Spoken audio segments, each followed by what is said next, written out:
Okay, I'm going to try to explain violin setup in less than 3 minutes. Everybody is going to hold the violin a little differently because all of us are a little bit different. And it's important to say that.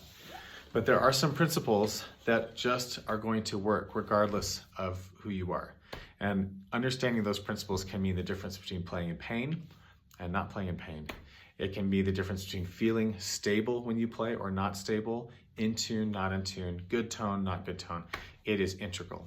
So first principle, place the violin on your collarbone. And this is hard for young players because it can hurt, it can feel a little awkward, but if you have, maybe you need a cloth or just the clothes that you wear, you want it to feel like it's resting on the collarbone. If it's not, you're creating instability. I see students all the time that will just shove the violin up under their jaw, hoping to get that stability, but then there's space here and there's no real connection to your body. So place the violin on the collarbone. The next most important thing is the placement of the violin. You can have it high on the collarbone, you can have it low on the collarbone. Find what's more comfortable for you. You'll see lots of different players. Nathan Milstein, one of my favorites, is down here. Anzofi Mutter, one of my favorites, is more up here. Find your spot. When you find it on the collarbone, make sure that you can look straight down to the scroll. You don't want it too far this way. If it goes too far this way, you're reaching across your body and creating an imbalance on this side. You want the center of your energy to be right in the middle of your body. If you go too far and forward, now you're closed, you're cramped, there's not room to draw the bow. So that's an important thing, is to find that basic spot for where the violin needs to go.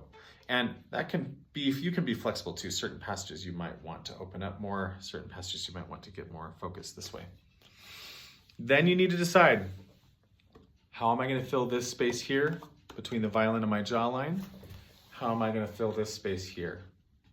In my case, I have a minimal sponge because I like to not even mess with my shoulder because I'm so tempted to squeeze. I allow the violin to balance in my hand. But you could just as easily cradle the violin using a shoulder rest, and honestly, just about any shoulder rest will do if it fits you well. Same thing with the chin rest. If it fits you well, it's going to work great. So find one that you feel supports your head and allows you to be free here while still getting the stability that you want.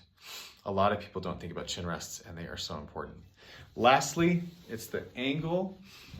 You don't want it too flat because it's hard to reach the G string. You don't want it too vertical because you won't get leverage on the E string, and violin is all about leverage. Good luck with setup.